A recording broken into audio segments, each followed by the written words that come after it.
Thank you. Who else? Any fellows or non-fellows? It's all okay? You don't have to talk, right? But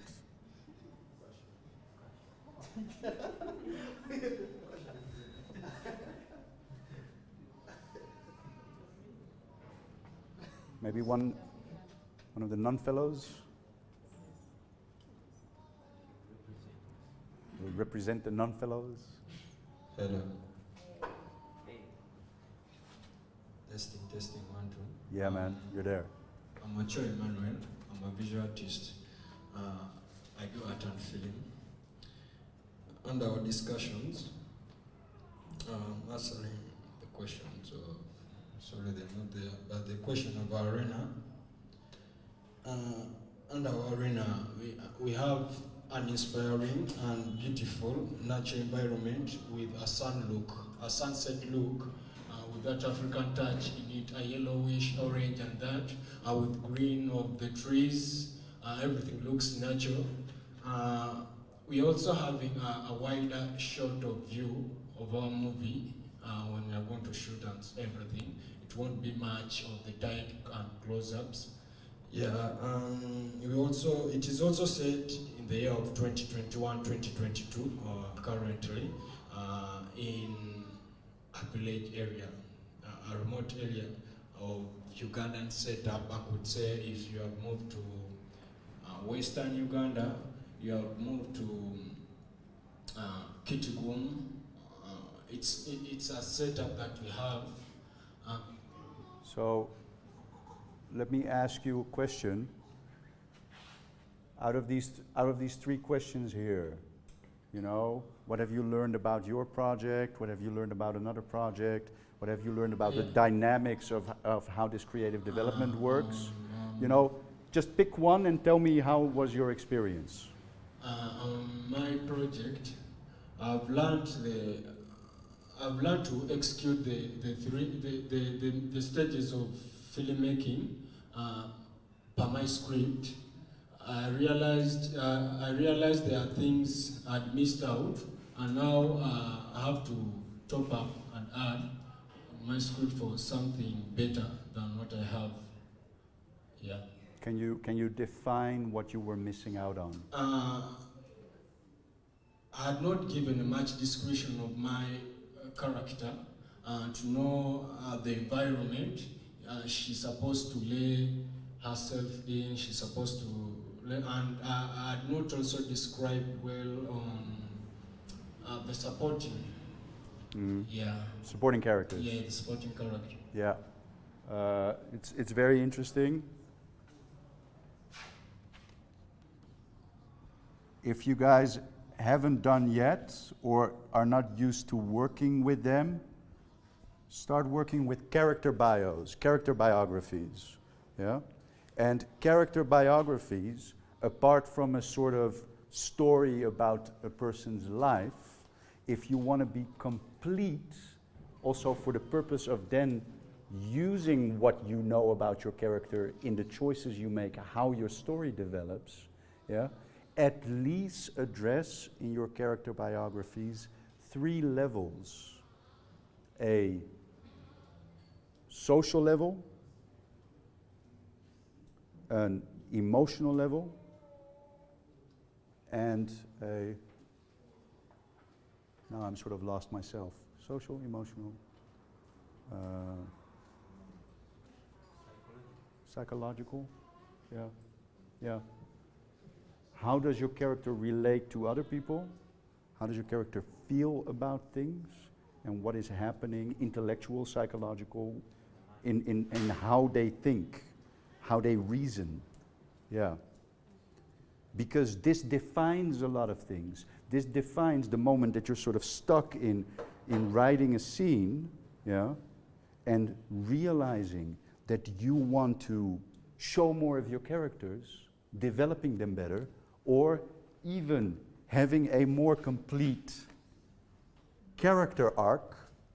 You guys know this word, right? Yeah. Character arc.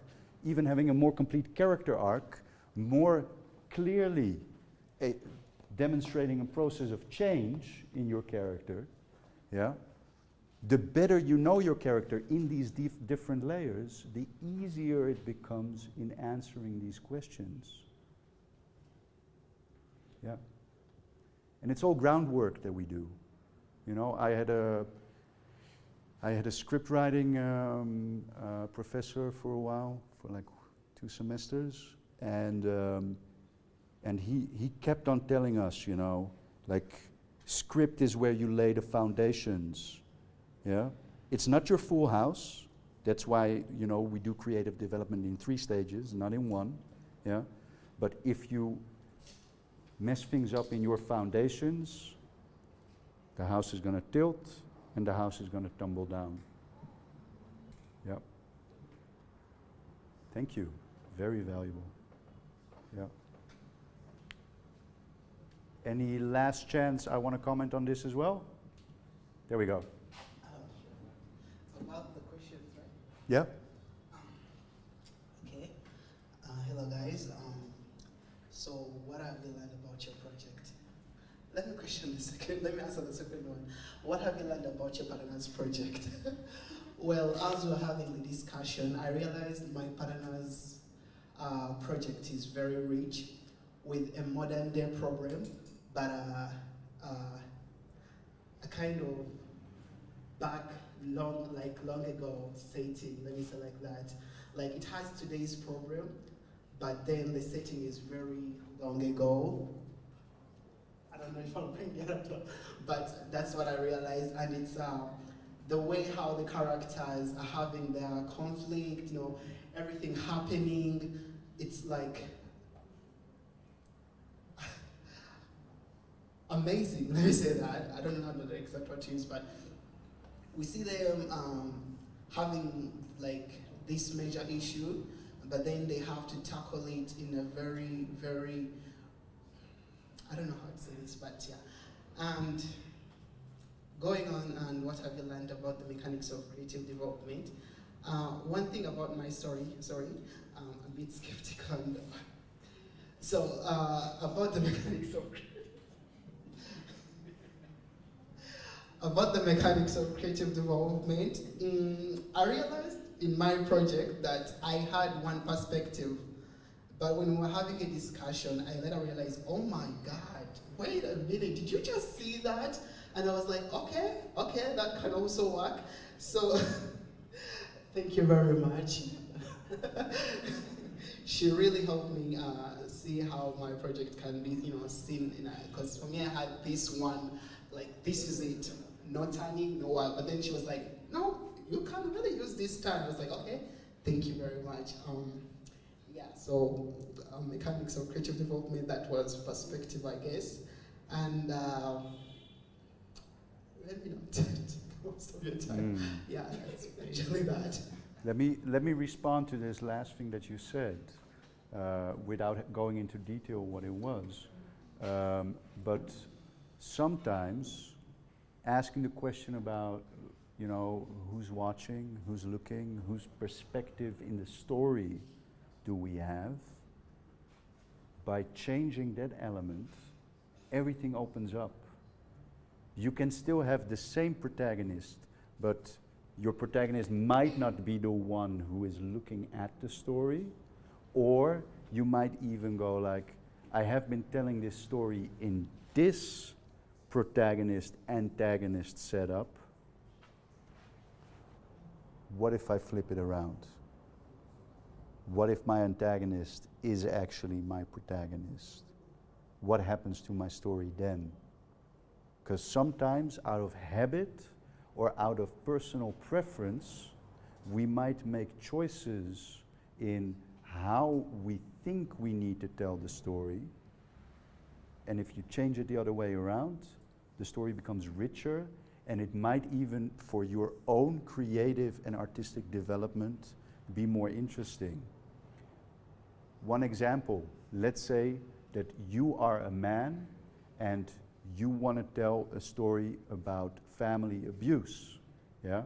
And maybe out of habit, you would tell it from the man's perspective, yeah? What if you challenge yourself in doing your research, talking to female victims of home abuse, yeah, diving into that, you turn it around, yeah, and the woman becomes a protagonist. Now you have set yourself up for a challenge, yeah, as an example, yeah, not that you have to do that, yeah. Thank you. Guys, let's skip over a couple of things and let's quickly go to something I had planned for you as well. And we're going to inevitably, enormously run out of time because I'm a filmmaker. I always plan very optimistically. Yeah? But there are two things that are the consequence of creative development that are important to your projects at the stage that they are in right now. One is more a producer perspective, one is more a director perspective. Yeah? Breaking down your script as a producer. Who knows these sheets? Who works with these sheets? Breakdown sheets. Anyone? Mark. Mark, could you quickly, from your perspective, explain to others what is a breakdown sheet? What does it do? As a producer, you have to break down each scene so that you don't have to read line per line when you're on set. This helps you to, it also helps you to create a shooting schedule out of the breakdown. If you don't break down the script, you can't create the shooting schedule. You know the time you're taking, you know the makeup. If you're doing special effects, your AD will know the time that it's going to take to allocate. The time is going to allocate that specific scene. You know which costume they're wearing. You can know which characters are needed with that same thing.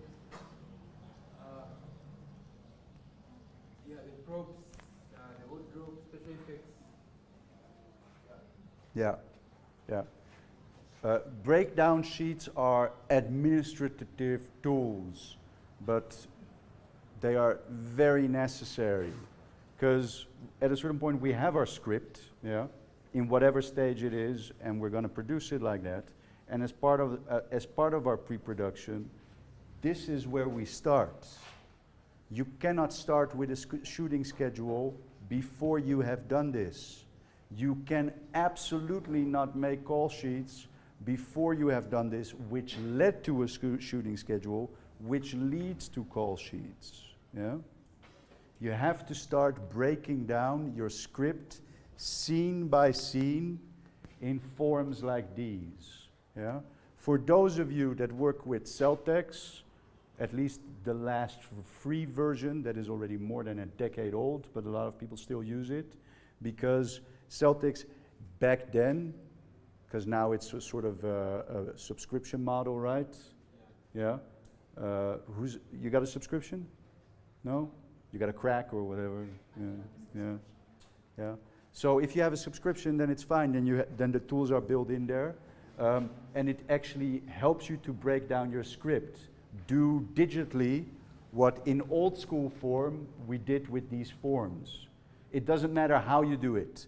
The forms, they are tools. If you Google breakdown sheet, you will probably hit Studio Binder, which is a great source for these types of documents anyway. Yeah? And you will find example breakdown sheets that you can use. Yeah? You can do it by just having your script on this side and having a breakdown sheet here and just going through your script, you know. Well, this is like general information, page count, yeah. How much pages is that scene? Because you're doing this scene by scene, and we divide pages into eighths, yeah. I think the observant listener who heard me say earlier, 6/8, yeah, which is very much producer slang, yeah, and it's producer slang. Because by breaking down a script in eighths, one page, and seeing how much time certain things do, in an old school way of thinking, single camera quality fiction production, the rule of thumb was always that you can shoot 3 pages in one day. That's it. Yeah. And one day is 10 to 12 hours. Yeah. So, breaking down exactly what is the page count, scene number, scene name, is it interior or exterior, is it day or night in your story, yeah, in your story. Does not say anything about when you shoot it, yeah, because you can do day for night exterior, or you can do basically, you know, closing that barrier and that barrier off with like, you know, plastic, yeah? And we can shoot a night shoot here, a night scene here at any time of the day, yeah? So, interior, exterior, day or night, location name, short description of your scene, what is the main thing that is happening there, and then you go through all these things. What characters are in that scene? Are there any stunts in the scene? Are there extras or atmosphere, so other non-speaking humans in the scene? Yeah. Are there any special effects and on-set special effects? Smoke, fire, you know, rain machines, which I don't know if you guys even have them in Uganda, but there are parts of the world, yeah, where, yeah, you have them here as well? Okay. For when you actually want rain and it doesn't rain, yeah? Yeah, yeah. Are there any vehicles or animals? Because vehicles or animals are like big warning signs, you know? Because anything that you're going to do, you're going to multiply by 2 or 3. The moment that you do stuff in or with vehicles and or with or concerning animals. Yeah? Because it just takes way more time. We all know this, right? We have all seen this from experience as well. Yeah? Wardrobe, things that are necessary, props that are necessary, makeup, hair, and any special sound effects. And there are a couple of more here. By breaking down your script scene by scene, yeah, like this, you will get enormous clarity. Yeah? You will get an overview of each scene. It will facilitate your planning for your production schedule and your call sheets. It will inform your budget decisions. It will make answering questions about locations, production design, and production value way easier, and specifically related to creative development, what is necessary and what is nice to have. Because at a certain point in your script, you might have written a scene with your 2 main characters, yeah? And in the background, there's supposed to be a, I don't know, a group of fire jugglers, yeah?